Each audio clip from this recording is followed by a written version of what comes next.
നമസ്കാരം.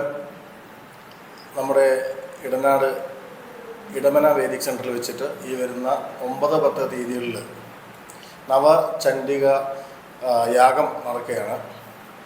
അപ്പോൾ ഇത് നമ്മുടെ നാട്ടിലുള്ള മുഴുവൻ ജാതി മത വർഗ വർണ്ണം ത്തിനതീതമായിട്ടുള്ള എല്ലാ ആളുകൾക്കും വന്ന് പങ്കെടുക്കാൻ പാകത്തിനാണ് ഇത് ക്രമീകരിച്ചിരിക്കുന്നത്.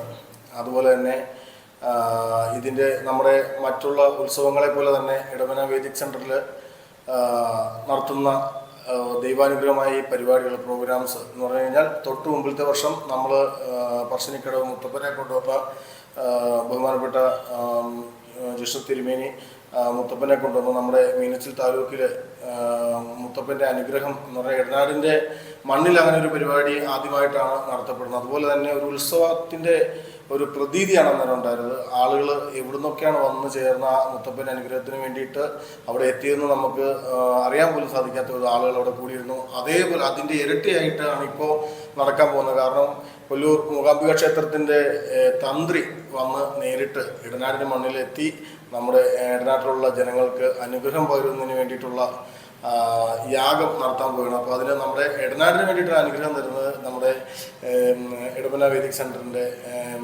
മുഖ്യ ആള് നമ്മുടെ ജിഷ്ണു തിരുമനസാണ്. അപ്പം അദ്ദേഹം നമുക്ക് വേണ്ടിയിട്ട് ഈ ചെയ്തു തരുന്ന മുഴുവൻ കാര്യങ്ങളും നമ്മുടെ നാടിൻ്റെ അഭിവൃദ്ധിക്കും അതുപോലെ തന്നെ ദൈവാനുഗ്രഹം ഉണ്ടാകാൻ വേണ്ടിയിട്ടുള്ള കാര്യങ്ങളാണ്. അപ്പോൾ എല്ലാവരുടെയും പൂർണ്ണമായ സഹകരണങ്ങൾ ജനങ്ങൾ ഏറ്റെടുത്ത് കഴിഞ്ഞു. ഓൾറെഡി ഇടമന വേദിക് സെൻറ്ററിൻ്റെ ഓരോ ദൈവികമായ ആചാരങ്ങൾ ജനങ്ങൾ ഏറ്റെടുത്ത് കഴിഞ്ഞു. അതിൻ്റെ ഒരു തെളിവ് തന്നെയാണ് പറശ്ശിനിക്കടവിലെ മുത്തപ്പനെ കൊണ്ടുവന്നു കഴിഞ്ഞപ്പോൾ ഉള്ള ആ ഒരു ഇത്. അതുപോലെ തന്നെ മുഴുവൻ സഹായങ്ങൾക്ക് എൻ്റെ നാട്ടിലാണ് ചാരിറ്റബിൾ സൊസൈറ്റിയുടെ സാന്നിധ്യം നമ്മുടെ ഈ ഒരു നവചണ്ഡിക യാഗത്തിനുണ്ട്. അപ്പോൾ ബാക്കിയുള്ള കാര്യങ്ങൾ ഇതിൻ്റെ കൃത്യമായ വിശദീകരണം നമ്മുടെ വിശുദ്ധി നമുക്ക് പറഞ്ഞു നൽകുന്നതാണ്. നമസ്കാരം. ഏപ്രിൽ 9 തീയതി വൈകിട്ട് 5:15 ആചാര്യവരണത്തോടു കൂടി പൂജാ ഹോമാദികൾ തുടങ്ങുന്നത്.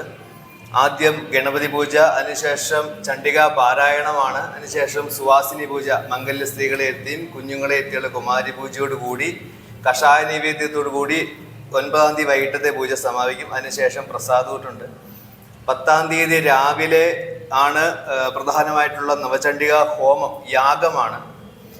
ദുർഗാ സപ്തശതി 700 മന്ത്രങ്ങളെ കൊണ്ടുള്ള ആ 10 ആവർത്തി ജപിച്ച് ഉള്ള ഹോമമാണ് 10 തീയതി.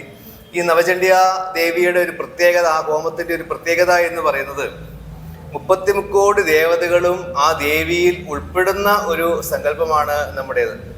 അതായത് മഹാകാളി, മഹാലക്ഷ്മി, മഹാസരസ്വതി, ആ 3 ശക്തിയുടെയും കൂടിയുള്ള ഒരു രൂപമായതുകൊണ്ട് ആ ഏത് പൂജ ചെയ്താലും കിട്ടുന്ന ഒരു ഫലം നവചണ്ഡിക ഹോമം ആ പൂജ ചെയ്താൽ കിട്ടും. അതാണ് അതിൻ്റെ ഒരു പ്രത്യേകത എന്ന് പറയുന്നത്.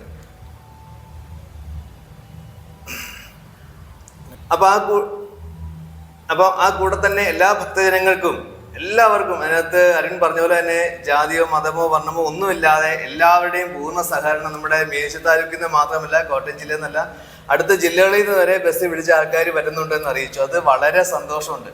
നമ്മളിവിടെ പാലായിൽ ആദ്യമായിട്ടാണ് ഈ ഒരു ഹോമം നടത്തുന്നു എന്നാണ് എൻ്റെ ഒരു വിചാരം. അപ്പോൾ ഇനിയും നല്ല ഒരുപാട് പൂജകൾ, എല്ലാവരുടെയും സഹകരണവും വളരെയധികം ഉണ്ട്. പ്രത്യേകിച്ചും എൻ്റെ നാട്, ഈ നാട്, അതുപോലെ ഇടനാട്ടിലെ എല്ലാ ആൾക്കാരുടെയും